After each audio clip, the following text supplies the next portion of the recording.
بسم الله الرحمن الرحيم. السلام عليكم ورحمة الله وبركاته. கண்ணியத்திற்குரிய எல்லாம் வல்ல அல்லாஹ்வின் நல்லடியார்களே, பெரியோர்களே, தாய்மார்களே, சகோதர சகோதரிகளே, தமிழ்நாடு தௌஹீத் ஜமாத் கோவை மாவட்டம் சார்பாக ஏற்பாடு செய்யப்பட்டிருக்கும் இஸ்லாமிய குடும்பவியல் மாவட்ட மாநாட்டிலே அரவணைக்கும் பெற்றோர்கள் என்கின்ற தலைப்பு வழங்கப்பட்டிருக்கிறது. ஒரு ஆணும் பெண்ணும் திருமணம் முடித்து அந்த தம்பதி இல்லற வாழ்வை தொடர்ந்து அந்த பெண்ணுக்கு உருவாகின்ற அந்த சிசுவை 4 மாதங்கள் 5 மாதங்கள் ஆன உடனேயே தனக்கு பிள்ளை செல்வம் வேண்டாம் என்று ஒரே அடியாக கருவோடு அந்த பிள்ளைகளை கருவறுக்கக்கூடிய ஒரு நிலையை கண்டிக்கும் முகமாக, நீங்கள் உங்கள் சிசுக்களை கொன்று விடாதீர்கள், உங்களுடைய குழந்தைகளை அரவணையுங்கள் என்று சொல்வதற்காக இந்த தலைப்பு வழங்கப்படவில்லை.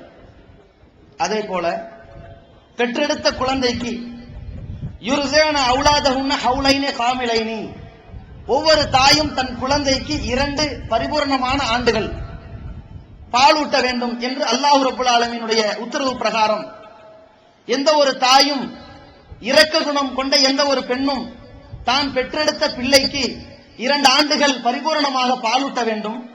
பாலூட்டுவதுதான் அந்த பிள்ளைக்கு தரக்கூடிய ஒரு மிகச்சிறந்த உணவு, அதுதான் அருமருந்து, அதுதான் ஒரு அமிர்தம். எனவே இந்த பாலூட்டும் விஷயத்தில் 1 மாதத்தோடு தாய்ப்பாலை நிறுத்தக்கூடிய ஒரு கேடுகட்ட செயலை செய்து விடாதீர்கள், உங்கள் பிள்ளைகளை அரவணைத்துக் கொள்ளுங்கள் என்று சொல்வதற்காக இந்த தலைப்பு வழங்கப்படவில்லை. அதே போல இந்த பிள்ளைகளை பெற்றெடுத்த மாத்திரத்தில் ஒரு ஆண் பிள்ளை வருவான், ஒரு சிங்கக்குட்டி பிறப்பான் என்று எதிர்பார்த்தோம்.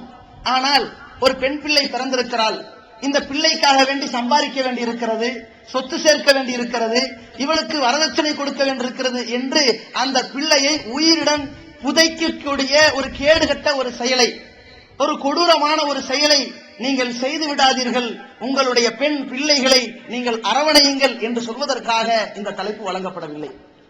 அதே போல இந்த பிள்ளைகளை பெற்றெடுத்த மாத்திரத்தில் மர வச்சவன் தண்ணி ஊத்துவான் அப்படிங்கிற ஒரு கணக்குல நம்முடைய பிள்ளைகளை நடுத்தவர்ல விட்டுவிட்டு அவர்களுக்கு உண்ண போதுமான உணவு கொடுக்காமல், உடுத்த மாற்று உடைகள் கொடுக்காமல் பரதேசிகளாக விட்டு விடாதீர்கள். உங்களுடைய பிள்ளைகள், நீங்கள் பெற்றெடுத்த பிள்ளைகள், அவர்களை செல்வ சீமான்களை போன்ற ஒரு தோற்றத்தில் அவர்களுக்கு சேவை செய்யுங்கள், அள்ளி கொடுங்கள், அள்ளி வழங்குங்கள், அவர்களை அரவணையுங்கள் என்று சொல்வதற்காக இந்த தலைப்பு வழங்கப்படவில்லை. அதே போல இந்த பிள்ளைகள் மூத்தவனை ஒரு பக்கம் பாரபட்சத்தோடு இளையவனை இன்னொரு பக்கத்தில் பார்ப்பதும், அறிவாளியை நல்லா மெச்சுக்கொள்வதும், அதே வீட்டில் ஒரு புத்திசாலி புத்தி குன்றியவனாக ஒரு முட்டாளாக இருக்கின்ற இன்னொரு பையனை கரிச்சு கொட்டுவதும், அவனை ஓரங்கட்டுவதும், ஒரு வீட்டிலே ஆரோக்கியமா இருக்கிற ஒரு பிள்ளையை நன்கு சீர்தூக்கி பார்ப்பதும், அவனுக்கு அள்ளி கொடுப்பதும், ஊனமுற்ற ஒரு பிள்ளையை ஓரம் கட்டுவதும் போன்ற நீதமற்ற செயல்களை செய்து விடாதீர்கள். எதிலும் பைன அவுலாதிக்கும், உங்கள் பிள்ளைகளுக்கு மத்தியிலே நீதி செலுத்துங்கள் என்ற இறை தூதரின் பொன்மொழிக்கு ஏற்றவாறு உங்கள் பிள்ளைகளுக்கு மத்தியில் அரவணைப்பை சமமாக்குங்கள் என்று சொல்வதற்காக இந்த தலைப்பு வழங்கப்படவில்லை.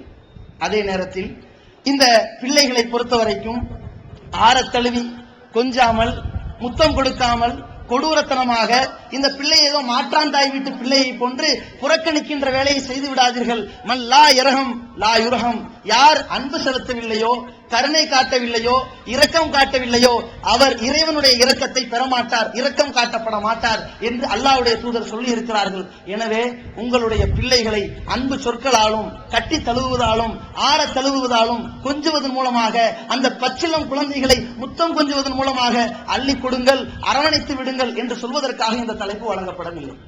அதே நேரத்தில் இந்த பிள்ளைகளை வளர்த்தெடுத்து விட்டாச்சு, இவனுக்கு எதுக்கு படிப்பு, இவனுக்கு எதுக்கு பள்ளிக்கூடம், இவனுக்கு எதுக்கு கான்வென்ட், இவனுக்கு எதுக்கு ஆங்கில பள்ளி, இவனுக்கு எதுக்கு கல்லூரி, இவனுக்கு எதுக்கு சிறப்பு பாடங்கள் என்று அவனை ஏனோதானமாக அவன் கல்வி கற்ற மேதையாக வேண்டாம், அவன் எப்படியாவது நம்ம வீட்டுக்கு 4 காசு சம்பாரிச்சு கொடுத்தா போதும் என்று குழந்தையினுடைய பருவத்திலேயே அவனுக்கு வேலைக்கு அனுப்பி எவ்வளவுடா எனக்கு உன்னை பெத்து போட்டதுக்கு வளர்த்து போட்டதுக்கு எவ்வளவுடா எனக்கு சம்பாரிச்சு கொடுக்கிற என்று அந்த பிள்ளைகளை சிறிய தொழிலாளர்களாக உருவாக்கக்கூடிய வேலையை செய்து விடாதீர்கள். அவர்களுடைய கனவுகளை நனவாக்குங்கள், அவர்களை அரவணையுங்கள், அவர்களுக்கு கல்வியை என்ற அந்த ஒளியை எடுத்து காட்டுங்கள், அவர்களுடைய அறியாமைகளை நீக்குங்கள், அவர்களை அரவணையுங்கள் என்று சொல்வதற்காக இந்த தலைப்பு வழங்கப்படவில்லை.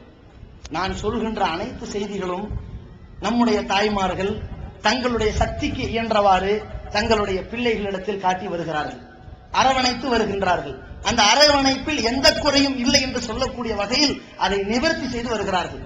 ஆனால் இப்படியெல்லாம் அரவணைக்கப்பட்டு உருவாக்கப்பட்ட அந்த பிள்ளைகளுடைய நன்னடத்தையில் அரவணைக்காத காரணத்தினால் அந்த பிள்ளைகளுடைய எதிர்கால வாழ்க்கை ஒரு ஒழுக்கமான வாழ்க்கையாக இருக்க வேண்டும். அனைத்து காரியங்களுக்கும் தலைமை பீடமாக இருக்கின்ற அந்த நன்னடத்தை மிகச் சரியாக இருக்க வேண்டும். அப்படிப்பட்ட பிள்ளைகளை ஒழுக்க சீலர்களாக உருவாக்க வேண்டும். அது மாதிரி அந்த பிள்ளைகளை நாம் கண்காணிக்க வேண்டும். அவர்களுடைய பண்பு நலன்களை சீர்தூக்கி பார்க்கப்பட வேண்டும். அவனுடைய பாவமான காரியங்களின் பக்கம் அவனை விட்டுவிடக் கூடாது, பொடும்போக்கில் விட்டுவிடக் கூடாது, செல்லம் கொடுத்து விடக் கூடாது. கண்டிப்பும் அரவணைப்பும் கலந்து அவனை நல்ல முறையிலே ஒரு சாலிகானவனாக உருவாக்க வேண்டும் என்கின்ற இந்த ஒரு பகுதியில் மட்டும்தான் நம்முடைய சமுதாயம் கவனக்குறைவோடு இருந்த காரணத்தினால், கண்டுகொள்ளாமல் விட்டுவிட்ட காரணத்தினால், அரவணைக்க தவறிவிட்ட காரணத்தினால் இன்றைக்கு இஸ்லாமிய பேர்தாங்கிகளாக நம்முடைய இளமை தலைமுறை இருப்பதை பார்த்துக் கொண்டிருக்கிறோம். எப்படிப்பட்டவர்களாக? அல்லாஹ் ஒருவனை மட்டுமே வணங்க வேண்டும், அவனுக்கு கல்லையோ கவரையோ மரத்தையோ மட்டையோ எதையும் இணை வைக்க கூடாது என்கின்ற ஏகத்துவ சித்தாந்தத்தை மறந்தவர்களாக, தங்களுடைய கொள்கை கோட்பாட்டை அறியாதவர்களாக, அந்த இறைவனுக்கு செய்கின்ற பாவம் வலையின் அஷ்ரக்தலை ஹபத்தன் அமலுக்கன், நபியே முகமதே நீ இணை வைத்தாலும் உன்னுடைய அமல்களெல்லாம் அழிந்துவிடும் என்று அல்லாஹ் சொல்கின்றான். வலையின் அஷ்ரகு நபியே முகமதே இந்த மக்கள் இணை வைத்து விட்டால் அபித்தானும் மாக்கானியாமலும் இந்த மக்கள் செய்கிற எல்லா அமல்களும் அழிஞ்சு போயிருங்கிறான். அப்படி தன்னுடைய எல்லா அமல்களையும் அழித்து நாசமாக்கக்கூடிய ஒரு மிகப்பெரிய நச்சு கிருமியாக இருக்கின்ற இந்த இணை வைப்பு ஒரு பாரதூரமாக நம்முடைய இளைய தலைமுறையினருக்கு தெரியாமல் போய்விட்டது. அந்த இணை வைப்புக்கு எதிராக இந்த ஏகத்துவ அந்த மூலம், அந்த முக்கியத்துவம், கொள்கை முழக்கம் இவர்களுடைய மூளையிலிருந்து மழுங்கி போயிருக்கின்றது. ஆனால் முஸ்லிம் பெயர் தாங்கிகளாக இருக்கின்றார்கள். இன்னொரு பக்கம் அவர்களிடத்தில் எந்த விதமான இபாதத்துகளுடைய பேணுதல், தொழுகை, நோன்பு, ஜக்காத்து, ஹஜ்ஜு, நஃபிலான வணக்கங்கள், தங்களுடைய பேச்சில, பார்வையில, நடவடிக்கைகள்ல இறைவன் எதை விரும்புகிறானோ அது போன்ற செயல்களை செய்யாமல் அதிலிருந்து பாராமுகமாக கவனக்குறைவோடு இருக்கின்ற பிள்ளைகளாக நம்முடைய பிள்ளைகளை பார்க்கின்றோம், முஸ்லிம் பெயர்தாங்கிகளாக. அதே நேரத்தில் நம்முடைய பிள்ளைகளை எந்த பாவங்களை செய்யக்கூடாது என்று இஸ்லாம் வரைமுறை போட்டு கொடுத்திருக்கிறதோ, பெரிய பாவங்கள் சின்ன பாவங்கள் என்று பிரித்து காட்டியிருக்கின்றதோ, இது சிறிய பாவங்கள், ஆனால் இதை பெரிய பாவங்கள் என்று சொன்னால், ஒரு பாரதூரமான பாவங்களை பட்டியல் போட்டால் முடிந்த வரைக்கும் இந்த மனிதன் அந்த பாவத்தையாவது செய்யாமல் இருப்பானே என்றெல்லாம் அறிவுரை சொல்லி இருக்கின்றதோ, அந்த பெரிய பாவங்களை எல்லாம் சர்வ சாதாரணமாக செய்யக்கூடியவர்களாக, ரகசியமாக, அந்தரங்கமாக, சற்று பகிரங்கமாக கூட செய்யக்கூடியவர்களாக நம்முடைய இளைய தலைமுறையினர் இருக்கின்ற நிலையை பார்க்கின்றோம், ஆண்களாகட்டும் பெண்களாகட்டும். இன்னொரு பக்கம் நன்மை ஏவி தீமையை தடுக்க வேண்டிய ஒரு இளைய தலைமுறையினர் நன்மையை மறந்து தீமையின் பக்கம் மோகம் பிடித்தவர்களாக வேகம் கொண்டு போய்கொண்டிருக்கின்ற ஒரு அவல நிலையை பார்த்துக் கொண்டிருக்கின்றோம். இன்னொரு பக்கம் எந்த சந்தர்ப்பத்திலும் தங்களுடைய வாழ்க்கையிலே இறைவன் நமக்கு கொடுத்திருக்கின்ற தற்காலிக வாழ்க்கையிலே நன்மை ஏற்படலாம், தீமை ஏற்படலாம், லாபம் ஏற்படலாம், நஷ்டம் ஏற்படலாம், வெற்றி வரலாம், தோல்வி வரலாம். வெற்றியின் போது மகிழ்ச்சி களிப்பில் நாம் வரம்பு மீறிவிடக் கூடாது, தோல்வியின் பொழுது அந்த சோதனை கட்டத்தில் நாம் வரம்பு மீறிவிடக் கூடாது, இறைவனை மறந்துவிடக் கூடாது, தன்னம்பிக்கை இழந்துவிடக் கூடாது, நம்மை நாம் வருத்திக் கொள்ளக் கூடாது, தற்கொலை என்கின்ற பாரதூரமான முடிவை எடுத்துக் கொள்ளக் கூடாது என்கின்ற பக்குவத்தை பெறாதவனாக இந்த இளைஞன் தங்களுடைய தோல்வியின் பொழுது அந்த சோதனையை பொறுக்க முடியாமல் ஒரு இக்கட்டான சூழ்நிலையை தேடக்கூடியவனாக மாறுகின்றான். அவ்வளவு மன பலகீனத்தோடு இந்த இளைய தலைமுறையினர் பயணித்துக் கொண்டிருக்கின்றார்கள். இன்னொரு பக்கம் அந்த பிள்ளைகளை சிறிய வயதில் பேசவிட்ட தாய்மார்கள், அன்பு கொடுத்த தாய்மார்கள், அவனுடைய பேச்சாற்றலை கவனித்த தாய்மார்கள், அதில் இருக்கின்ற வஞ்சகத்தையும் சூழ்ச்சியையும் கவனிக்க தவறிய காரணத்தினால் அந்த பிள்ளை கர்வம் பிடித்தவனாக, ஆணவம் பிடித்தவனாக, அகந்தை பிடித்தவனாக, எதிர்த்து பேசக்கூடியவனாக, திமிரு பிடிக்கக்கூடியவனாக, பிறரை மதிக்காதவனாக, பிறனை கண்டுகொள்ளாதவனாக, ஏழ்மை பணக்காரர் என்று இரட்டை நிலை பார்க்கக்கூடியவனாக அந்த பிள்ளையினுடைய நடத்தைகள் மாறி இருக்கக்கூடிய சூழல் இன்றைய இளைய தலைமுறையினரிடம் நாம் பார்க்க முடிகின்றது. இப்படிப்பட்ட இவ்வளவு பெரிய இழப்புக்கும் காரணம் அந்த பிள்ளைகளுடைய எதிர்கால வாழ்க்கை சிறந்ததாக இருக்க வேண்டும், அவர்கள் ஒழுக்க சீலர்களாக உருவாக்கப்பட வேண்டும் என்ற அக்கறை இந்த பெற்றோர்களுக்கு குறைந்ததுதான். இந்த பிள்ளைகளை எப்படியாவது, எந்த வழியிலாவது, எந்த ரூபத்திலாவது அறிவுரை கொடுத்து அவனை அரவணைத்து விட வேண்டும் என்கின்ற அந்த எண்ணம் குன்றியதுதான் இவ்வளவு மிகப்பெரிய பாதிப்புக்கு காரணம். அதை துடை தெரிய வேண்டும் என்பதற்குத்தான் இந்த அரவணைக்கும் பெற்றோர்கள் என்கின்ற தலைப்பு வழங்கப்பட்டிருக்கின்றது. ஏனென்றால் நபிகள் நாயகம் ஸல்லல்லாஹு அலைஹி வஸல்லம் அவர்கள் குறிப்பிடுகின்றார்கள், குல்லு மௌலூதின் யூலது அலல் ஃபித்ரா, இந்த உலகத்திலே பிறக்கின்ற எல்லா குழந்தைகளும் சத்திய மார்க்கத்தினுடைய இயற்கையான வடிவத்தில் தான் பிறக்கின்றார்கள். ஆனால் அபவாஹு, அவர்களுடைய பெற்றோர்கள், அவருடைய தாய் தந்தையர் தான் யுஹஃபிதானிஹி, இந்த பிள்ளையினரை அல்லாஹ் ஒருவனை மட்டுமே வணங்க வேண்டும் என்கின்ற தெள்ளத் தெளிவான சிந்தனையில் பெற்றெடுக்கப்பட்ட இந்த பிள்ளைகளை, இந்த பிறந்த குழந்தைகளை யகூதிகளாக ஆக்கியிருக்கின்றார்கள். அவ் நஸ்ரானிஹி, கிறிஸ்தவர்களாக ஆக்கியிருக்கின்றார்கள். அவ் மஜ்ஜிசானிஹி, அல்லது நெருப்பு வணங்கிகளாக ஆக்கப்பட்டிருக்கிறார்கள். இந்த பெற்றோர்களுடைய பங்களிப்பில் தான் இவன் நேர்வழி பெற்றவனா வழிகட்டவனா என்கின்ற ஒரு மாற்றத்தை அல்லாஹ் ரப்புல் ஆலமீன் ஏற்படுத்தி இருக்கின்றான். நபிகள் நாயகம் ஸல்லல்லாஹு அலைஹி வஸல்லம் சொல்கின்றார்கள். அப்ப இந்த மனிதனுக்கு நேர்வழி காட்டுவது அல்லாஹ்வுடைய கையில் இருந்தாலும் அதனுடைய ரூபம், அதனுடைய வழி, அதனுடைய மிகப்பெரிய ஒரு பங்கு எங்கிருக்கிறது? பெற்றோர்கள் கையில் இருக்கிறது. இந்த பெற்றோர்களுடைய அரவணைப்பின் மூலமாக அந்த பிள்ளை ஒழுக்க சீலனாகவும் மாற முடியும். இந்த பெற்றோருடைய உதாசீனமும் கவனக்குறைவின் மூலமாக அந்த பிள்ளை கேடுகட்டவனாக உருவாகவும் முடியும்.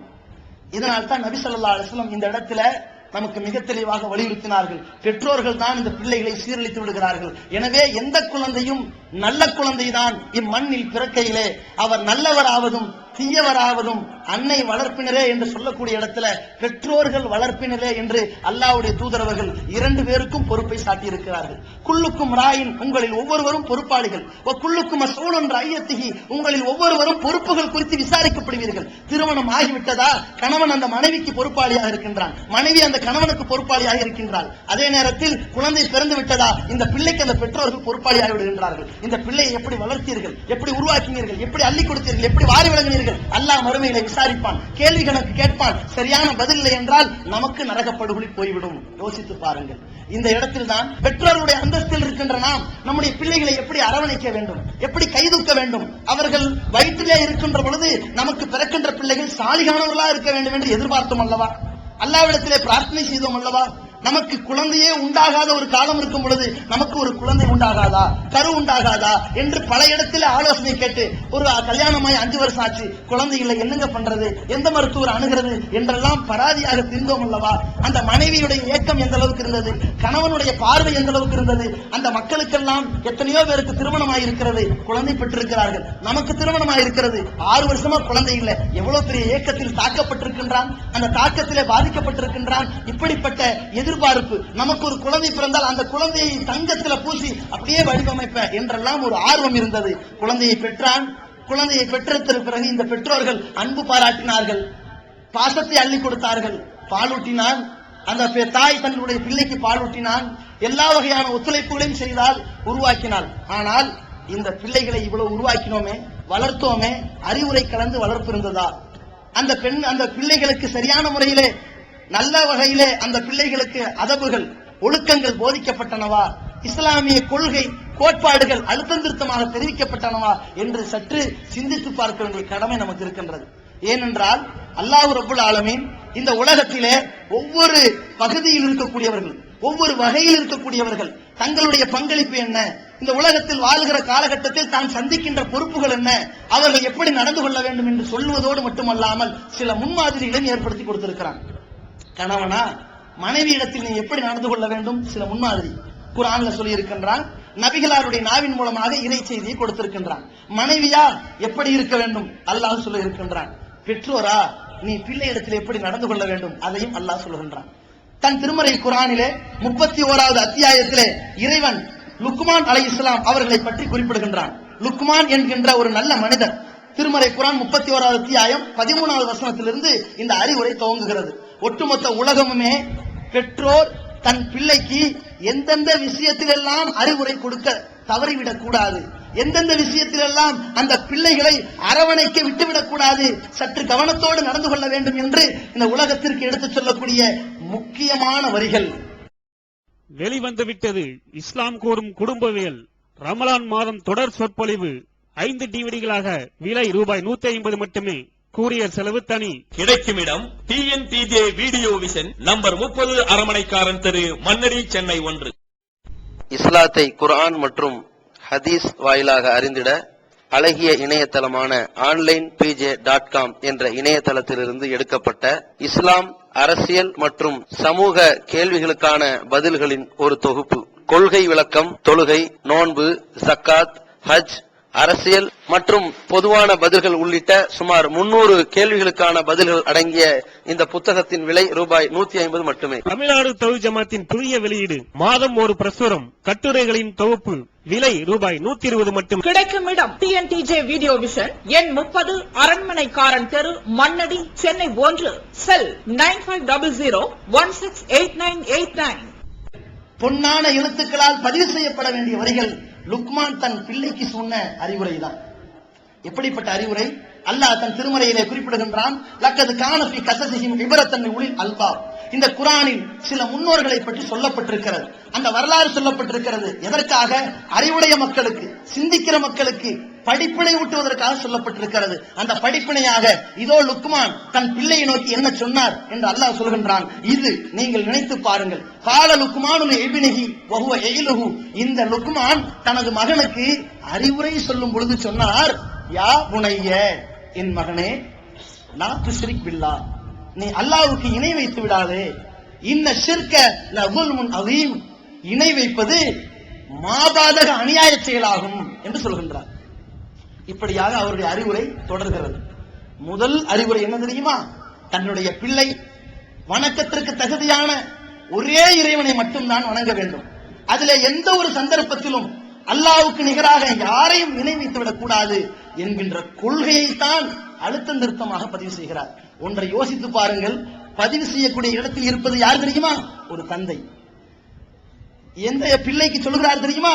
பிறந்த பிள்ளைக்கல்ல, சற்று வளர்ந்த ஒரு பாலகனுக்கல்ல, ஒரு வாலிபனுக்கு. அரபியிலே யா புனைய என்று சொன்னால் அதற்கு பல அர்த்தம் இருக்கின்றது. சின்ன பிள்ளையை கொண்டு வந்து யா புனைய என்று சொல்வார்கள், அல்லது அந்த பெரிய பிள்ளையா இருந்தாலும் பாசத்தோடு சொல்லுகிற பொழுது யா புனைய என்று பயன்படுத்துவார்கள். அப்படித்தான் லுக்மான் பயன்படுத்துகிறார். ஏனென்றால் சின்ன குழந்தைக்கு சிறுக்கை பற்றி தெரியாது, சிறுக்கை பற்றி அறிவுரை சொல்ல வேண்டிய கடமையும் அங்கே கிடையாது. அப்படி இருக்கிற பொழுது சற்று வளர்ந்த அறிவுரையை சிந்தித்து செயல்படுகின்ற ஒரு பருவத்தில் இருக்கின்ற பிள்ளைக்கு தந்தை இப்படி அணுகிறார் என்றால் இந்த தந்தை எப்படி அந்த பிள்ளையோடு நெருங்கி இருக்கிறார் என்று பாருங்கள். இன்னைக்கு நம்முடைய தந்தை எப்படி இருப்பார் தெரியுமா? நம்முடைய பிள்ளை 18 வயசு இருப்பான், நேரா வீட்டுக்குள்ள வருவான். அந்த தகப்பனா, டே எங்கடா போன, பேச்சே இப்படித்தான் இருக்கும். புள்ள இந்த பார், நான் உள்ள வந்தா அந்த ஆளை வாய முடிக்க சொல்லு. இதுதான் பிள்ளையுடைய ஸ்டைல். பிள்ளையுடைய ஸ்டைல் இருக்கும். 2 பேரும் மூஞ்சி பாத்துக்க மாட்டாங்க. அங்க இருக்கிற யாரு தெரியுமா? அதை என்ன பெத்து போட்டவங்க, எங்க அம்மாவுக்கு புருஷன், இப்படி இவன் பேசுவான். அவன் ஒரு செவச்சட்டை இருக்கான்ல, இந்த எருமை, இவனை பெத்ததுக்கு அரிசி மூட்டை பெற்றிருக்கலாம், அவன் புலம்புவான். இந்த நிலையில் தான் ஒரு டிஃபரன்ஸ், ஒரு டிஸ்டன்ஸ். ஆனால் லுக்மான் அலைஹிஸ்ஸலாம் அவர்கள் தன்னுடைய பிள்ளையிடத்தில் எப்படி நடந்திருக்கிறார்? ஒரு அறிவுரை, யா புனைய, என் பாசத்திற்குரிய மகனே, லா துஷ்ரிக் பில்லாஹ், அல்லாஹ்வுக்கு இணை வைத்து விடாது. இதுதான் நங்கூரமா பதிவு செய்கிறார்கள். இந்த பதிவு மட்டும் இந்த இளைய தலைமுறைக்கு இருந்து விட்டால் எவனும் வழி தவற மாட்டான். ஏகத்துவ பாதையிலிருந்து எவனும் சருகி போக மாட்டான். இன்னைக்கு பார்க்கின்றோம் ஏகத்துவத்தினுடைய அந்த தாக்கம் எந்த அளவிற்கு மக்களிடத்திலே பரவி கொண்டிருக்கிறது. தர்கா வழிபாட்டினுடைய தாக்கமும் இன்னொரு பக்கம் பரவி கொண்டிருக்கிறது. ஆனால் தர்கா வழிபாட்டை எதிர்ப்பதிலோ, இறைவனுக்கு இணை வைக்கப்படுகின்ற காரியத்தை எதிர்ப்பதிலோ எந்த இளைஞனும் முன்வந்து நிற்பதற்கு தயங்குகிறான். ஏன்? இதெல்லாம் ஒரு பெரிய விஷயமாங்க, நம்ம சமுதாயத்தில் ஒற்றுமை கெட்டுவிடும் என்று அவன் நினைக்கிறான் என்றால் அவன் உள்ளத்தில் ஏன் அப்படி பதிவு செய்யப்பட்டிருக்கிறது? இணை வைப்பு ஒரு பாரதூரமான செயலே கிடையாது என்று அவனுடைய உள்ளத்தில் பதிவு செய்யப்பட்டிருக்கிறது. அவனுடைய பெற்றோர்கள் இவனை அரவணைக்கும் பொழுது, அறிவுரை வழங்கும் பொழுது, இந்த இணை வைப்பு மாபாதக செயல், படைத்த இறைவனுக்கு செய்கிற துரோகம், அதை செய்து விடாதே என்று சொன்னார் அல்லவா? இது போல நம்முடைய பிள்ளைகளுக்கு கொள்கை விஷயத்தில் தெளிவுபடுத்த வேண்டிய கடமை இருக்கிறது. எப்படிப்பட்ட கடமை? அல்லாஹ் ரப்பல் ஆலமீன் இப்ராஹிம் அலைஹிஸ்ஸலாம் அவர்களை பற்றி சொல்கின்றான். இதிபத்லா இப்ராஹிம் ரப்புஹு பி கலிமாத்தின் ஃபஅத்தமஹுன்ன. நபி இப்ராஹிம் அவர்களிடத்திலே இறைவன் ஏராளமான சோதனையை கொடுத்தான். எல்லா சோதனைகளையும் அவர் பரிபூர்ணப்படுத்தி விட்டார், ஜெயித்து விட்டார், திருப்தியாக்கி கொண்டார். அதனால் அல்லாஹ் என்ன சொன்னான் தெரியுமா? இப்ராஹிம், உன்னை இன்னி ஜாயிலுக்கள் இன்னாசி இமாமா, ஒட்டுமொத்த மனித சமுதாயத்திற்கும் மனித குலத்திற்கும் ஒரு முன்மாதிரியாக ஆக்கிட்டேன் அப்படின்னு அல்லாஹ் சொல்றான். உடனே இப்ராஹிம் அலைஹிஸ்ஸலாம் அவர்களுக்கு ஒரு ஆர்வம், ஒரு ஆர்ப்ப திருப்தி, ஒரு எதிர்பார்ப்பு என்ன தெரியுமா? நாம் எப்படி முன்னோடி ஆக்கப்பட்டோமோ அதுபோல நம்முடைய பிள்ளை ஆக்கப்பட வேண்டும் அல்லவா? இதுதான் எதிர்பார்ப்பு, இதுதான் நியாயமான எதிர்பார்ப்பு. அவர் கேட்கிறார், ஒமின் துர்ரியத்தி, இறைவா என்ன ஆக்கிட்ட? நான் சோதனையை பொறுத்துக் கொண்டேன், சகித்தேன், வென்றேன், என்னை ஆக்கிவிட்டாய், என் சந்ததிகளையும் ஆக்கி விடுவாயா கேட்கிறார். அல்லாஹ் சொல்கிறான், லா யனாலு அஹதில் ஸாலிமீன், என்னுடைய இந்த உடன்படிக்கை, என்ன உடன்படிக்கை? நீ கட்டுப்பட்டு நடந்தால், நீ ஒழுக்கத்தோடு இருந்தால், நீ கொள்கைவாதியாக இருந்தால், நீ சோதனைகளை பொறுத்தால் உன்னை நான் சிறந்தவனாக ஆக்குவேன், முன்னோடியாக ஆக்குவேன், சொர்க்கத்தை தருவேன் என்கின்ற இந்த உடன்படிக்கை அநியாயக்காரர்களுக்கு போகாது. இப்ராஹிம் அவர்களே, அவருடைய மகனா இருந்தால் இதுதான் செய்தி. அல்லாஹ் சொல்லிவிடுகிறான். இப்ராஹிம் அலைஹிஸ்ஸலாம் தன் பிள்ளைகளை எப்படி உருவாக்குகிறார் தெரியுமா? இந்த கொள்கை கோட்பாடு விஷயத்திலே எப்படி அழுத்தம் திருத்தமாக அந்த பிள்ளைகளை பக்குவப்படுத்துகிறார் என்று சொன்னால் அதற்கு மிகப்பெரிய சான்று அவருடைய பேரக்குழந்தை யாக்கூப் அலைஹிஸ்ஸலாம். இப்ராஹிம் அலைஹிஸ்ஸலாம் தன் பிள்ளையை மட்டும் ஒழுக்க சீலராக ஆக்கிவிட்டு போகவில்லை, பிள்ளையை மட்டும் கொள்கைவாதியாக உருவாக்கிவிட்டு போகவில்லை. தன்னுடைய வயதான காலகட்டத்தில் யாக்கூபையும் அல்லாஹ் கொடுத்தான். அந்த இஸ்ஹாக்குக்கு, இப்ராஹிமுடைய பிள்ளை இஸ்ஹாக்குக்கு யாக்கூபை கொடுத்தானே, அந்த யாக்கூப் அவர்களையும் கொள்கைவாதியாகத்தான் விட்டு சென்றான். அந்த யாக்கூப் அலைஹிஸ்ஸலாம் அவருடைய கொள்கை தாக்கம் தன்னுடைய தாத்தா, தன்னுடைய பாட்டனார் இப்ராஹிம் அலைஹிஸ்ஸலாம் அவர்கள் சொல்லிக் கொடுத்திருக்கிற ஏகத்துவ முழக்கம் எந்த அளவிற்கு இப்ராஹிம் அவர்கள் தன்னுடைய பேரப்பிள்ளையாக இருக்கின்ற யாக்கூபை அரவணைத்திருக்கிறார் என்பதை யாக்கூப் அலைஹிஸ்ஸலாம் அவர்களுடைய மரண தருவாயில் நடந்த சம்பவத்தை அல்லாஹ் நமக்கு சொல்கின்றான். அம் குன்தும் ஷுஹதா, நீங்கள் சாட்சியாளர்களாக இருந்தீர்களா? இது ஹலர யாக்கூபுல் மவுத், நபியே முகமதே, யாக்கூப் அலைஹிஸ்ஸலாம் அவர்களுக்கு மரணம் வந்ததே, அவர் வஃபாத்தானாரே, அங்க நீங்க இருந்தீங்களா? இல்ல. என்ன நடந்துச்சு தெரியுமா? நான் சொல்றேன். அல்லாஹ் சொல்றான். என்ன நடந்துச்சு? தன் பிள்ளைகளை எல்லாம் அழைக்கிறார். வயதான காலம், வசியத்து சொல்ல வேண்டிய காலம், உயிர் பிரியக்கூடிய காலம்.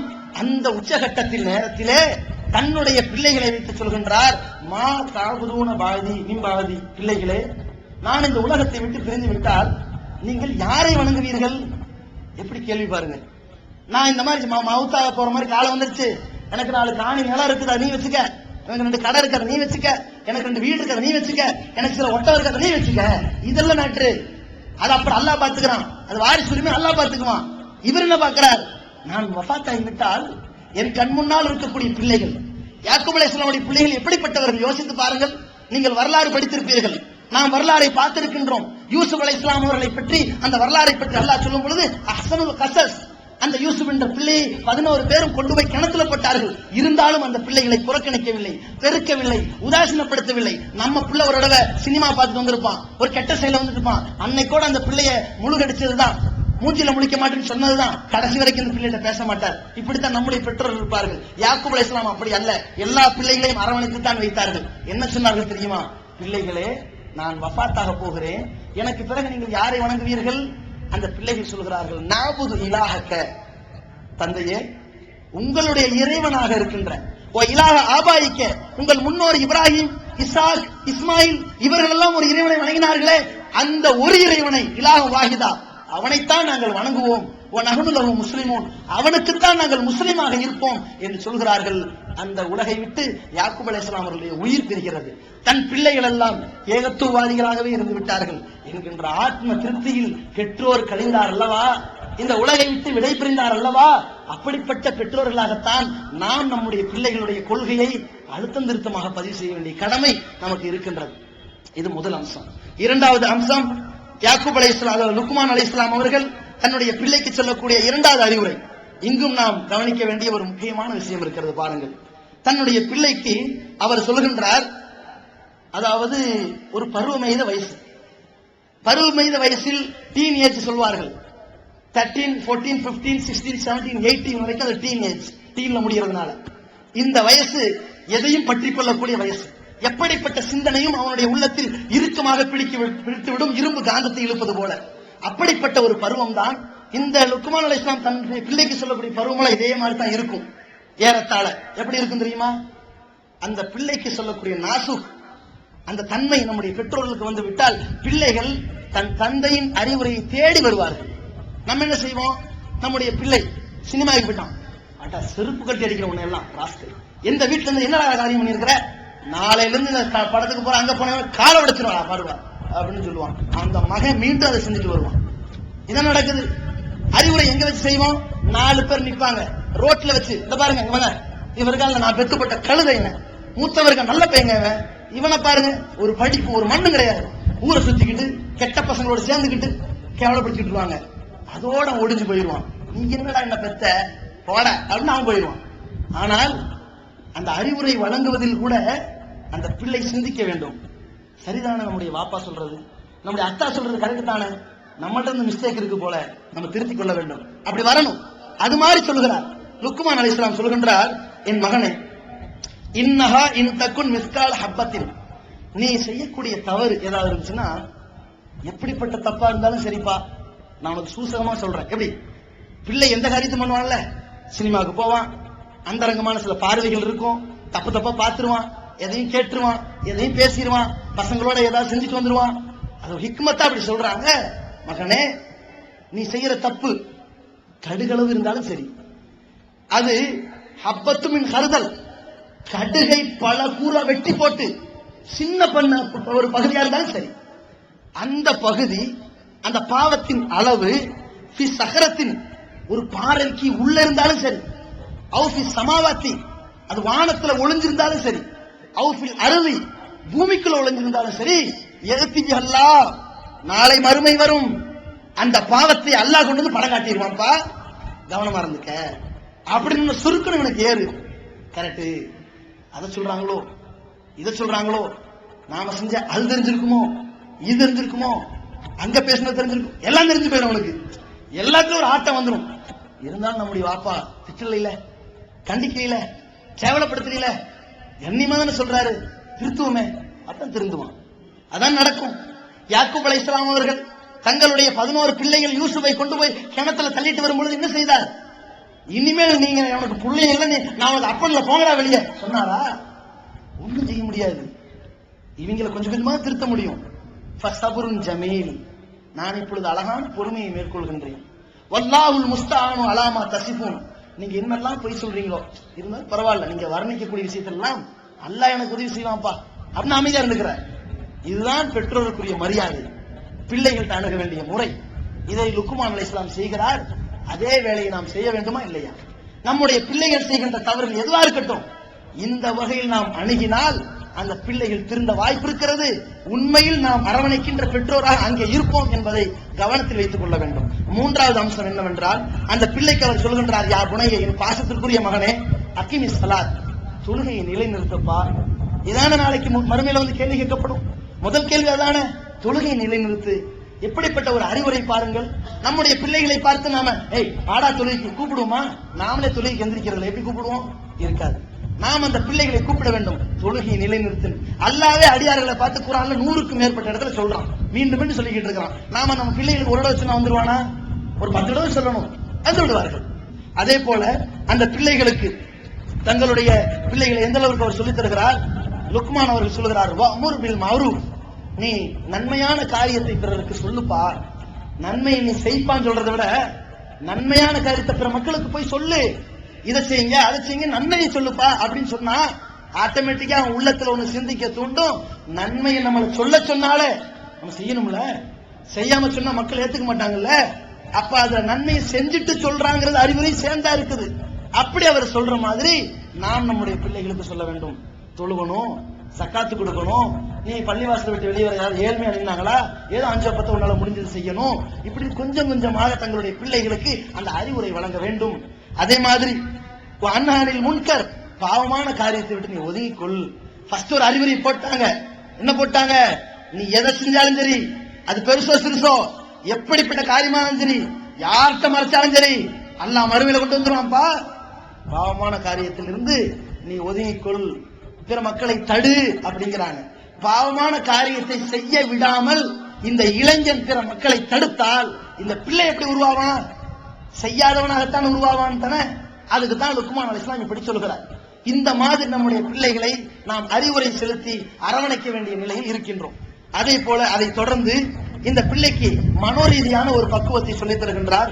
வஸ்பிர்மா அலாமா அசாபக்க, மகனே உனக்கு ஏற்படுகின்ற கஷ்டங்கள் துன்பங்கள் இதுல எல்லாம் என்ன செய்யணும்? நீ பொறுமையா இருந்து கொள்ள வேண்டும். இன்னதாலிக்க மின் அஸ்மில் உமூர், இதுதான் காரியங்களில் மிக முக்கியமான ஒரு செயல், மிக சிறந்த செயலாக இருக்கிறது. எது? உனக்கு ஏற்படுகிற இழப்புல நீ பொறுமையா இருக்கணும். இப்போது விற்பனையில் இஸ்லாம் கூறும் பொருளியல் சகோதரர் பிஜே அவர்கள் உரையாற்றிய பொருளாதாரம் சம்பந்தமான 27 மணி நேர தொடர் சொற்பொழிவு. என்ன வியாபாரம் செய்யலாம், பங்குச் சந்தையில் ஈடுபடலாமா, இன்சூரன்ஸ் செய்யலாமா, MLM வியாபாரத்தில் ஈடுபடலாமா, குத்தகை, பங்கு வணிகம் மற்றும் வியாபாரம் தொடர்பான அனைத்து சந்தேகங்களுக்கும் குர்ஆன் ஹதீஸ் அடிப்படையில் தெளிவான விளக்கங்கள் 3 டிவிடிகளாக விலை ரூபாய் 75 மட்டுமே. கிடைக்கும் இடம் TNTJ வீடியோ விஷன், நம்பர் 30, அரண்மனைக்காரன் தெரு, மண்ணடி, சென்னை 1.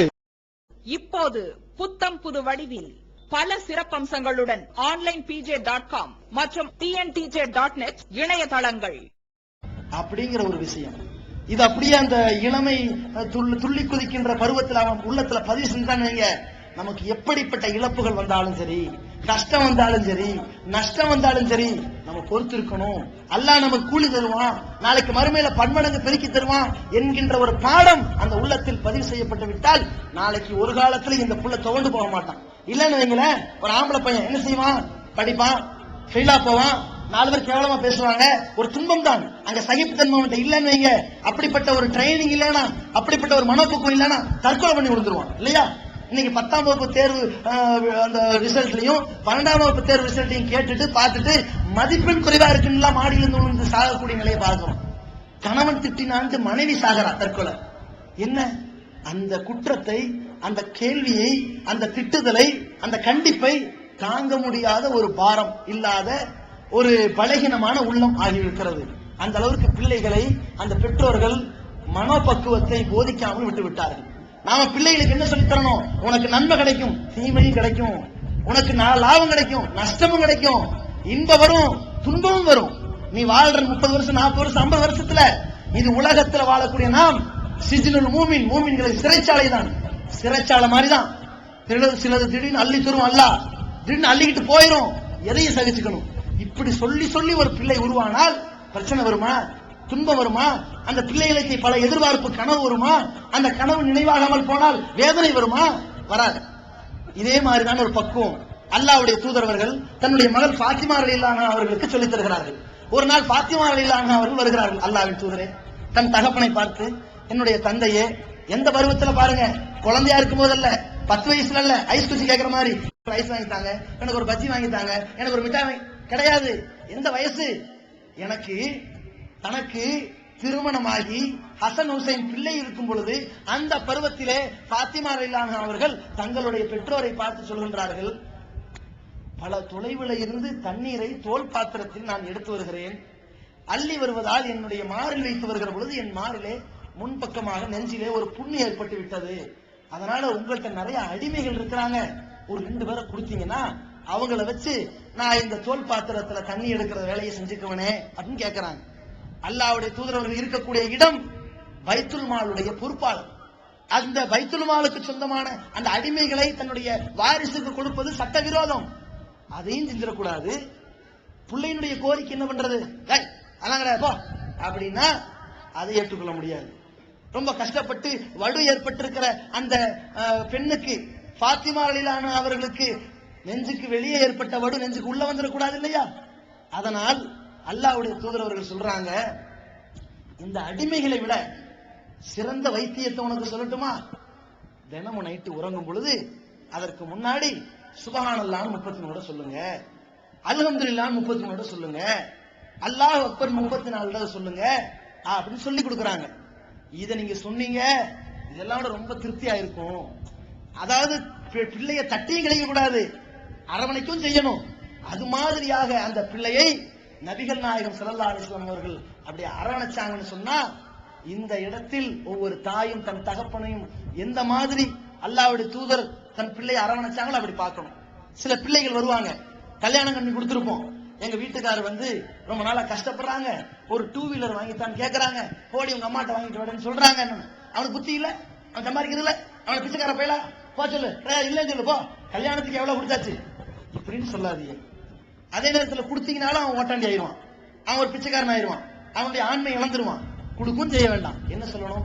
இங்க பாருமா, பாப்பா முன்ன மாதிரி இல்ல, அன்னைக்கு இருந்த மாதிரி இல்ல, எலும்பெல்லாம் தெளிஞ்சிருச்சு, நலிஞ்சிருச்சு, முடியாது, போய் பக்குவமா சொல்லுமா, நம்மளால இயலாதுன்னு சொல்லுமா அப்படின்னு சொன்னா அவர் பாத்துக்குவாமா. இப்படியாவது சொல்லி எந்த நேரத்திலும் தாய் தந்தையை பெற்றோர் வெறுத்து விடக்கூடாது, பிள்ளைகள் வெறுத்து விடக்கூடாது. பெற்றோர் தன்னுடைய பிள்ளையை அரவணைக்கிற அந்த வளையத்திலிருந்து அவர்களை இழந்து விடக்கூடாது.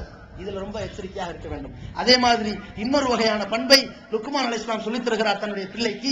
வலா துஸஇர் ஹத்தக லின்னாஸ் வலா தம்ஷி ஃபில் அர்லி மர்ஹா, நீ பூமியில் நடக்கும் பொழுது அகந்தை பிடித்து நடக்காதே, பெருமை எடுத்து நடக்காதே அப்படின்னு சொல்லி அந்த பெருமையும் அகந்தையும் பிள்ளைகளுக்கு வழங்க கூடாது என்று சொல்லி அந்த பெற்றோர் தன்னுடைய பிள்ளையின் மீது ஒரு கவனத்தை காட்டுகிறார். இந்த தொடக்கத்துல என்னது, நம்மகிட்ட ஆணவம் வரக்கூடாது, தான் தான் பெரியாள் அந்த எண்ணம் வரக்கூடாது, தன்னை விட உலகத்துல எவனும் பெரியாள் இல்ல அப்படிங்கிற அகந்த வரக்கூடாது என்ற வாசலை அடைக்கிறார்கள். ஏனென்றால் லா எதுகுல் ஜன்னத்த மன்கான ஃபி கல்பிஹி மிஸ்கால் ஹப்பத்தி ஹர்தலி மினல் ஹிப்ர், எவனுடைய உள்ளத்துல கடுகு வித்தளவு பெருமை இருக்கிறதோ அவன் சொர்க்கத்தில் நுழைய மாட்டான்னு நபிகள் நாயகம் ஸல்லல்லாஹு அலைஹி வஸல்லம் சொன்ன காரணத்தினால் இந்த இடத்தை நபி ஸல்லல்லாஹு அலைஹி வஸல்லம் அவர்கள் தெளிவுபடுத்துகிறார்கள். அதனால் லுக்மான் அலைஹிஸ்ஸலாம் தன் பிள்ளைக்கு எப்படி சொல்லிக் கொடுத்திருக்காரு தெரியுமா? ஒரு காலத்திலையும் அகந்த பிடிச்சு நடத்துறாதப்பா, பெருமை அடிச்சு நடந்துறாத, அது அப்படி சொல்லிட்டு அதுல ஒரு பாயிண்ட், ஒரு உதாரணத்தையும் சொல்றாங்க. வக்ஸித் ஃபீ மஸ்ஈக, நீ நடக்கும்போது கொஞ்சம் நடுநிலையா நட, ரொம்ப ஆணவம் பிடிச்ச மாதிரி நடக்காத, சோம்பேறி மாதிரி நிக்காத, ஒரு நடுநிலை. அதே மாதிரி வகுதுல் மின் சௌத்திக், உன் பேச்சுல ரொம்ப அடக்கமா இருக்கு. என்னங்க இந்த பையன் பேச்சு, சார் வாயத்திருந்தா கெட்ட வார்த்தையா பேசுறானுங்க, எடுத்தறிஞ்சு பேசுறானுங்க, இவன் மனசெல்லாம் புண்ணாக்கிறானுங்க, இவன் மூஞ்சில முடிக்க முடியலங்க, இவனை உதாசீனமா பேசுறானுங்க, இவனை கேவலமா பேசுறானுங்க, இவனுடைய நாவல நல்லெண்ணமே கிடையாதா என்று சொல்ற மாதிரி இருந்து விடக்கூடாது. அதே நேரத்தில் பேசாமலும் என்னங்க ஒரு மூடி டைப்பா, ஒரு வார்த்தை கூட வாயத்திலிருந்து பேச மாட்டானா, சே நம்மளை பார்த்து முறைச்சுக்கிட்டே இருக்கானு, இவன் என்னடா மூஞ்சி சிடுமூஞ்சியா இருக்கானு என்று வந்து விடக்கூடாது. அதில் நீ கட்டுப்பாடாக இருந்து கொள் என்று அந்த பேச்சின் ஒழுங்கையும் சொல்லித் தருகிறார்கள். இந்த பெற்றோர்கள் தங்களுடைய பிள்ளைகளுடைய பேச்சில் 2 வகையான ஒழுக்கத்தை சொல்லிக் கொடுக்க வேண்டிய கடமையில் இருக்கின்றோம். ஆண் பிள்ளையாக இருக்கிறார்களா, நீ அகந்தையோடு பேசாதே, ஆணவத்தோடு பேசாதே, நல்ல வார்த்தைகளை பேசு, கண்ணியமாக பேசு, கெட்ட வார்த்தை பேசாதே சொல்லித் தர வேண்டும். பெண் பிள்ளையா, அல்லாஹ் சொல்லித் தருகின்றான், வலா தஹ்லான பில் கவுல், பெண்களே நீங்கள் குலைந்து பேசிவிடாதீர்கள், ஃபயத்மைன்ன ஃபீ கல்பிஹி மரல், எவன் உள்ளத்திலே நோய் இருக்கிறதோ அவன் இந்த நோய் பிடித்து விடும், அவன் தப்பு செய்து விடுவான், ஆர்வம் கொண்டு விடுவான், தவறான பாதையில் இழுத்து விடுவான். உங்களுடைய பிள்ளைகளுடைய பேச்சை சரி செய்யுங்கள். நம்முடைய பிள்ளைகளை எப்படி சரி செய்ய வேண்டும்? அவர்களுடைய பேச்சுல, இங்க பார், உன்னுடைய பேச்சுல குலைவு இருக்குது, இந்த பையன் யார், இந்த பையன் நமக்கு மகரமானவனா, கூட பிறந்த அண்ணனா, தம்பியா, ஏன் இப்படி பேசுற, ஏன் இப்படி கொஞ்சம் மாதிரி பேசுற, அப்படி பேசாத, இது நமக்கு நல்லதில்ல, நம்ம குடும்பத்துக்கு நல்லதில்ல, இது கேவலம் என்று கட்டுப்படுத்த வேண்டிய கடமை நமக்கு இருக்கிறது. இதுல மிகப்பெரிய சைத்தான் அந்த செல்போன் தான். இந்த வயசு வந்த பிள்ளைகளுக்கு கொடுக்கின்ற அந்த செல்போனை வைத்துக் கொண்டுதான் அவர்கள் தன்னந்தனியாக பல ஆடவர்களோடு பேசி சீரழிந்து போகின்றார்கள். அந்த வாசலை அடக்க வேண்டிய கடமையும் இந்த பெற்றோருக்கு இருக்கின்றது. இதையும் கவனத்தில் கொள்ள வேண்டும். இதையெல்லாம் தாண்டி இந்த பிள்ளைகளை அரவணைப்பதற்கு மிகப்பெரிய ஒரு வடிகால், ஒரு முன்மாதிரி, சொல்லால் அவர்களை திருத்துவதோடு செயலால் திருத்த வேண்டிய கடமை இருக்கிறது. எப்படிப்பட்ட கடமை தெரியுமா? அல்லாஹ் தன் திருமறை குர்ஆனிலே குறிப்பிடுகின்றான், யா உக்த ஹாரூன், மரியம் அலைஹிஸ்ஸலாம் அவருடைய சம்பவம். மரியம் அலைஹிஸ்ஸலாம் அவர்கள் ஒரு கற்புக்கரசியாக இருந்தார்கள், கண்ணியவானாக திகழ்ந்தார்கள். அந்த ஒரு மிகப்பெரிய கற்பொழுக்க பெண்மணி, ஒழுக்க சீல பெண்மணி தன் வயத்திலே ஒரு குழந்தையை சுமந்து வந்தால், பெற்றெடுத்தால் என்பதற்காக ஊரே அவர்களை பார்த்து எப்படி பேசினார்கள், என்ன வார்த்தையை பயன்படுத்தினார்கள் யோசித்து பாருங்கள். யா உக்த ஹாரூன், ஹாரூனின் சகோதரியே, அதாவது மரியமுடைய ஒரு சகோதரனுக்கு பேர் ஹாரூன், அவ்வளவுதான், இது மூசாவுடைய ஹாரூன் கிடையாது. ஹாரூனின் சகோதரியே, மாக்கான அபூக்கி இம்ரா உசூவின், என்னம்மா என்ன பாவத்தை பண்ணிட்டு வந்திருக்கிற, உனக்கு கணவனும் இல்ல, எப்படி குழந்தை உண்டாச்சு, உங்க வாப்பா கெட்டவரும் கிடையாது, ஒமாக்கான உம்முக்கி பகியா, உங்களுடைய உம்மாவும் விபச்சாரி கிடையாது, அவங்க பெத்த பிள்ளையானு இப்படி கேட்டார்களா இல்லையா? ஆனால் அல்லாஹ் ரப்பல் ஆலமீன் இந்த பெண்மணி ஒரு கற்பொழுக்க சீலர் என்பதை தன் குழந்தையினுடைய நாவினால் சொல்ல வைத்து விட்டான். அது வேற மேட்டர். தாயை போல பிள்ளை நூலை போல சேலம்னு உலகம் சொல்லுமா சொல்லாதா?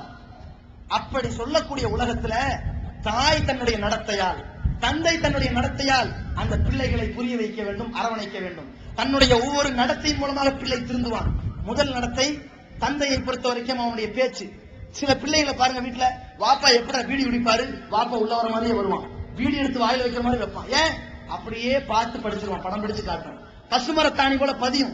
அதே மாதிரி தான் இந்த பெண் பிள்ளையும் சரி. உம்மாவுடைய நடத்தை எப்படி, ஒழுக்கம் எப்படி, ஆடை அலங்காரம் எப்படி, அதே மாதிரிதான் பிள்ளைகிட்ட இருக்கும். யோசித்து பாருங்கள். அது மாதிரி இந்த தாய்மார்கள் தங்களுடைய ஆடை விஷயத்துல எச்சரிக்கையா இருக்கணும். குள்ளில் மூமினார் எதுவும் மின் அபுசாரிகின்ற மூமினான பெண்களுக்கு சொல்லுங்கள், அவர்கள் பார்வையை தாழ்த்திக் கொள்ளட்டும், கற்பை பேணிக் கொள்ளட்டும். இது தாயிடத்தில் இருக்க வேண்டும். இந்த கற்பொழுக்கமும் பார்வையை தாழ்த்துவதும் இந்த ஒழுக்கமும் இந்த கண்ணியமும் இந்த எச்சரிக்கை உணர்வும் அந்த தாயிடத்தில் இருந்தால் பிள்ளையிடத்தில் ஆட்டோமேட்டிக்கா வரும்.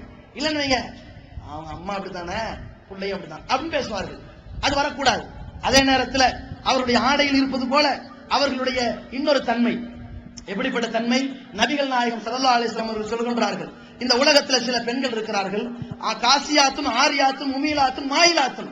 அவர்கள் இறுக்கமான ஆடை அணிந்து ஆடையிருந்தும் நிர்வாணமாக தெரியக்கூடிய வகையில் அவர்கள் நடக்கிறார்கள், வளைந்து நெளிந்து நடக்கிறார்கள், ஓரஞ்சாரமாக நடக்கிறார்கள். இந்த மாதிரியான பெண்களை நான் உலகத்திலே பார்த்தது கிடையாது. இந்த பெண்கள் நாளைக்கு மறுமையிலே சொர்க்கத்தில் நுழைய மாட்டார்கள். சொர்க்கம் என்ன? சொர்க்கத்தின் வாடையை நுகர மாட்டார்கள் என்று அல்லாஹ்வுடைய தூதர் எச்சரிக்கை செய்கிறார்கள் அல்லவா? இது மாதிரியான எண்ணத்தில் ஒரு பெண்ணும் ஒரு தாயும் அந்த ஆடையினுடைய நிலையை அமைத்துக் கொள்ளக்கூடாது. நம்முடைய ஆடையினுடைய அறகுறையை பிள்ளை பார்ப்பால், தாயை இப்படி போடுறாங்க, நம்ம ஏன் போடக்கூடாது, நம்ம இந்த வகையான சுடிதார் வாங்கக்கூடாது, இந்த வகையான ஃபேஷனான ட்ரெஸ் ஏன் போடக்கூடாது. தாய் சொல்லுவா, நான் நாடகத்துல வர மாதிரி சேலையை வாங்கி கட்டுறேன், நீ படத்துல வர மாதிரி சுடிதாரை வாங்கி கட்டும்பா. இது என்ன குடும்பம்? நடத்துக்கிட்ட குடும்பம். இந்த நிலை வந்துடக்கூடாது. அந்த தாயினுடைய ஒழுக்கம். என்னுடைய தாய் ஃபர்தானிந்த வெளியே போவாங்க, அவங்களுடைய வீட்டில் இருக்கும்போது உங்களுடைய ஆடை ஒரு சிம்பிளா இருக்கும், ஒரு கண்ணியமா இருக்கும், ஒரு சரியான முறையில் இருக்கும். தன்னுடைய கணவனுடைய அறையில் இருப்பதை தவிர வேறு எந்த இடத்திலும் என்னுடைய தாயினுடைய எந்த அம்சமும் அவ்வளவு பக்குவமாக பேணுதலோடு அவர்கள் நடந்து கொள்வார்கள் என்று பிள்ளை நினைத்தால் இந்த தம்பதியினர்ல இந்த தலைமுறையினர் எல்லாம் ஒழுக்க சீலர்களாக வருவார்கள். இது தங்களுடைய தாயிடத்தில் இருக்க வேண்டிய ஆடை ஒழுங்கு. இரண்டாவது தனிமை. நபிகள் நாயகம் ஸல்லல்லாஹு அலைஹி வஸல்லம் அவர்கள் தனிமையை பற்றி சொல்கின்றார்கள். ஒரு பெண் தன்னுடைய வீட்டில் இருக்கிற பொழுது யாரும் தனியாக இருக்கிற பொழுது வீட்டுக்குள்ள நுழையக்கூடாது. அல்லாஹ்வுடைய தூதர் கேட்கிறாங்க, ஒரு தோழர் கேட்கிறார், அல்லாஹ்வின் தூதரே, அல்ஹமு யா ரசூலல்லாஹ், ஒரு மச்சின உள்ள வரலாமா? அந்த பெண்ணின் கணவனுடைய கூட பிறந்த அண்ணனோ தம்பியோ உள்ள வரலாமா? அல்லாஹ்வுடைய தூதர்கள் சொல்கிறார்கள், அல்ஹமு அல் மௌத், இந்த மச்சான் தான் மரணத்துக்கு சமம்டாங்க. ஏன்? ஊருலக யாரும் தப்ப நினைக்க மாட்டான், சந்தேகப்பட மாட்டான். தப்பு செய்வதற்கு இந்த தனிமை வாய்ப்பாக விடும். இந்த தாய் அங்கே எச்சரிக்கையா இருந்தால் இந்த பிள்ளை என்ன நினைப்பாள்? நம்முடைய தந்தையினுடைய கூட பிறந்த அண்ணனையோ தங்கையோ என் தாய் தன்னந்தனியாக இருக்கும் பொழுது அனுமதிக்க மறுக்கிறாள் என்றால் நான் எப்படி மற்றவனை அனுமதிப்பேன் என்று இவள் மிகப்பெரிய ஒழுக்க சீலராக உருவாவாளா இல்லையா? யோசித்து பாருங்கள். இந்த தாயிடத்தில் இருக்கக்கூடிய அந்த எச்சரிக்கை உணவு அந்த பிள்ளைக்கு உருவாக்கப்படும். அதே போல பேச்சுக்கள், அந்த தாயிடத்தில் இருக்கக்கூடிய பேச்சு போலத்தான் அந்த பிள்ளைக்கு வரும். இந்த தாய் எப்படி நடத்தி இருக்கிறது, எப்படி சரிசமமா பேசுறாங்க, எப்படி எல்லாம் கராரா பேசுறாங்க, அது மாதிரி பிள்ளைகள் வருவார்கள். அதே மாதிரி இந்த தாயிடத்தில் இருக்கக்கூடிய பார்வை, இந்த தாய் எப்படி நடந்து கொள்ள வேண்டும் அல்லாஹ் சொல்கின்றான், யா அய்யுஹல்லதீன ஆமனு, இறை நம்பிக்கை கொண்டவர்களே, லியஸ்தஅதினுக்கும் உள்ளதீன மலக்கத் ஐமானுக்கும் வல்லதீன லம் யப்லுகுல் ஹுல்ம மின்கும், உங்கள அடிமை பெண்கள் இருப்பார்கள் அல்லது அடிமை இருப்பார்கள், நீங்க பெற்றெடுத்த வயதுக்கு வராத சிறிய பிள்ளைகள் இருப்பார்கள். அல்லாஹ் சொல்லக்கூடிய ஒரு சட்டத்தை பாருங்க, இவர்கள் 3 நேரத்தில் உள்ள வரும்போது உங்கள்ட்ட அனுமதி கேட்டு தான் உள்ள வரணும். பெற்றோர்களா இருக்கிற நீங்க அனுமதி கொடுத்து தான் உள்ள விடணும். எந்த நேரம்? மின் கபலி ஸலாத்துல் ஃபஜ்ர், சுபஹுடைய நேரத்திற்கு முன்னால். ஏனென்றால் அந்த தாய் எப்படி உறங்கிக் கொண்டிருக்கிறாள், எந்த நிலையில் இருக்கிறாள் அவளுக்கே அறிய முடியாது. சுபஹுடைய நேரத்திற்கு முன்னால். இரண்டாவது அந்த லுஹருடைய நேரம், தலவுன சியாபக்கும் மினல் லஹீரா, இந்த வெயிலுடைய உச்சியின் காரணமாக சற்று ஆடை விலக்கி வைப்பார்களே அந்த நேரம். அனுமதி இல்லாமல் இந்த சின்ன பிள்ளைகள் கூட வீட்டுக்குள்ள நுழையக்கூடாது, அனுமதி கேட்டுதான் உள்ள வரணும். இரவு நேரம் என்று அல்லாஹ் சொல்கின்றான் அல்லவா? இந்த இடத்தில் நாம் யோசிக்க வேண்டும். வயதுக்கு வராத சின்ன பிள்ளைக்கே இவ்வளவு சட்டம் என்றால் அப்படிப்பட்ட பிள்ளைகளையும் பெற்றோர்களும் சேர்ந்து கொண்டு அந்த டிவியில அந்த தொலைக்காட்சியில நாடகமாகவோ செய்தியாகவோ விளம்பரமாகவோ இன்ன பிற அம்சங்களாகவோ ஆபாசத்தை கடைபிடிக்கக்கூடிய அந்த இடத்தை பார்க்கலாமா? அதை ரசிக்கலாமா? அதை கவனிக்கலாமா? யோசித்து பாருங்கள். இது நம்முடைய குடும்பத்தையே அப்படி தரம் தாழ செய்யக்கூடிய செயலா இல்லையா? இப்படிப்பட்ட ஒரு காரியத்தை ஒரு தாய் செய்யலாமா, ஒரு தந்தை செய்யலாமா? இந்த பிள்ளையினுடைய எதிர்காலம் என்னாவது? இதை கவனத்தில் வைத்துக் கொள்ள வேண்டும். இப்படியாக இந்த தாயினுடைய ஒழுக்கத்தில், தந்தையினுடைய ஒழுக்கத்தில், அவனுடைய நடத்தையில் பிள்ளைகளை அரவணைக்க முடியும். அந்த பிள்ளைகளை நாம் அரவணைத்தால் அந்த பிள்ளைகள் நாளைக்கு நாம் மறுமையில் எப்படிப்பட்ட வேலையை செய்வார்கள் தெரியுமா? நாம் இந்த உலகத்திலிருந்து பிரியும் பொழுது, பிரிந்த மாத்திரத்திலே நம்முடைய பிள்ளைகள் நமக்காக செய்யக்கூடிய ஒரே சொத்து அதுதான், செய்யக்கூடிய ஒரே வசியத்து அதுதான், நமக்கு தரக்கூடிய ஒரே பாக்கியம் அதுதான். என்ன பாக்கியம்? இந்த உலகத்திலிருந்து இந்த பிள்ளைகளுக்கு நாம் எத்தனையோ செய்திருப்போம், எதுவும் நம்ம கூட வராது. நாம் எவ்வளவோ சம்பாதித்திருப்போம், எதுவும் வராது. நாம் இறந்து விட்டால் நம்மை தொடர்ந்து வரக்கூடிய ஒரு அம்சம் வலதுன் சாலிஹுன் எதுவுலகு, தன் தகப்பனுக்காக, தாய்க்காக பிரார்த்தனை செய்யக்கூடிய சாலிகான பிள்ளைகள். நமக்காக வேண்டி, என் இறைவா, என் தாய் தகப்பனார் என்னை எப்படியெல்லாம் அரவணைத்தார், ரப்பிர் ஹம்ஹுமா, அவரை நீ அரவணைத்துக் கொள், கமா ரப்பயானி சகீரா, நான் சிறுவனாக இருக்கும் பொழுது எப்படி என்னை அரவணைத்தார்கள், எப்படி என்னை பராமரித்தார்கள். ரப்பு என்ற வார்த்தை அல்லாஹ்வுடைய பெயர். அந்த பெயரை இந்த உலகத்தில் அடியார்களுக்கு யாருக்கு கொடுக்கின்றான்? மனிதர்களுக்கு கொடுக்கிறான், பெற்றோருக்கு கொடுக்கின்றான். அந்த பெற்றோர் ஒரு ரப்பாக இருக்கின்றார். ரப்பு என்றால் இறைவன் அல்ல, பராமரிக்கக்கூடியவர்கள், பாதுகாக்கக்கூடியவர்கள், அரவணைக்கக்கூடியவர்கள், அடைக்கலம் கொடுக்கக்கூடியவர்கள். அந்த இடத்தில் இருக்கக்கூடிய நாம், நம்முடைய பிள்ளை நமக்காக பிரார்த்தனை செய்யக்கூடிய பிள்ளைகளாக அவர்களை உருவாக்க வேண்டிய கடமை இருக்கிறது. அப்படிப்பட்ட ஒரு கடமையை சரியான முறையிலே நிறைவேற்றி நாளை மறுமை நாளிலே நம்முடைய பிள்ளையை ஒழுக்க சீலர்களாக உருவாக்கியதற்காக, நம்முடைய பிள்ளைகளை கண்ணியவான்களாக உருவாக்கியதற்காக, நம்முடைய பிள்ளைகளை சாலிகானவர்களாக உருவாக்கியதற்காக, நம்முடைய பெண் பிள்ளையை ஒரு கற்பொழுக்கம் உள்ள பெண் பிள்ளையாக உருவாக்கியதற்காக அல்லாஹ் நாளை மறுமையில் நமக்கு சுவன பூஞ்சோலையை தந்தரல வேண்டும். அவர்களின் பிரார்த்தனை மூலம் நம் பாவங்களை மன்னிக்க வேண்டும். மறுமையில் மகத்தான சொர்க்கத்திற்கு நாம் சொந்தக்காரர்களாக வேண்டும். அப்படிப்பட்ட ஒரு பாக்கியத்தை பெறுவதற்கு நாம் இந்த உலகத்தில் வாழுகிற காலத்தில் நம்முடைய பிள்ளைகள் சிறியவனோ பெரியவனோ எல்லா சந்தர்ப்பத்திலும் அவர்களை அரவணைக்கக்கூடியவர்களாக, அடைக்கலம் கொடுக்கக்கூடியவர்களாக, அறிவுரை கொடுக்கக்கூடியவர்களாக, நன்னடத்தை மிக்கவர்களாக, ஒழுக்க சீலர்களாக, கண்ணியவான்களாக, இரையச்சம் உள்ளவர்களாக, நேர்மையானவர்களாக, நீதிமான்களாக, நல்லவர்களாக, சொர்க்கவாசிகளாக உருவாக்குவோம். வல்ல ரஹ்மான் அதற்கான பாக்கியத்தை தந்தருவானாக. வாஹிருதவான அல்ஹம்துலில்லாஹி ரப்பில் ஆலமீன். அஸ்ஸலாமு அலைக்கும் வரஹ்மத்துல்லாஹி வபரகாத்துஹு.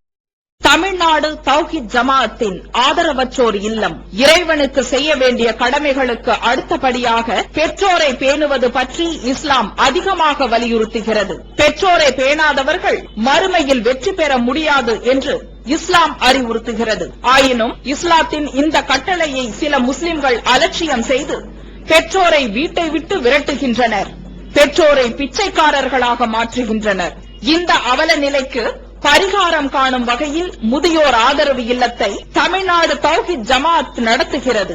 தாயன்புடன் உணவு, உடை, மருத்துவம் உள்ளிட்ட 24 மணி நேரமும் செவிலியருடன் கூடிய பராமரிப்பு மற்றும் தனி ஆம்புலன்ஸ் வசதி, இவை அனைத்தும் முற்றிலும் இலவசமாக செய்து தரப்படுகிறது. அனாதைகளை அரவணைப்பவரும் நானும் சொர்க்கத்தில் இணைந்திருப்போம் என்ற நபிகள் நாயகம் ஸல்லல்லாஹு அலைஹி வஸல்லம் அவர்களின் அமுத மொழியை ஏற்று அனாதைகளை அரவணைக்கும் இல்லமும் தமிழ்நாடு தௌஹீத் ஜமாஅத் நடத்தி வருகிறது. இப்பணியை தொடர்ந்து செய்திட உங்கள் நன்கொடைகளையும் ஜகாத்தையும் தாராளமாக வாரி வழங்குமாறு கேட்டுக்கொள்கிறோம். உங்களது நன்கொடைகளை டிடியாகவோ, செக்காகவோ, மணி ஆர்டராகவோ அனுப்பலாம். டிடி அனுப்புபவர்கள் தமிழ்நாடு தௌஹீத் ஜமாஅத் வங்கி கணக்கு எண் 7882748827 இந்தியன் வங்கி மண்ணடி கிளை என்ற பெயரில் எடுத்து அனுப்ப வேண்டிய முகவரி தமிழ்நாடு தௌஹீத் ஜமாஅத் மாநில தலைமையகம் 30 அரண்மனைக்காரன் தெரு, மண்ணடி, சென்னை 1. போன் 044252152226. Allah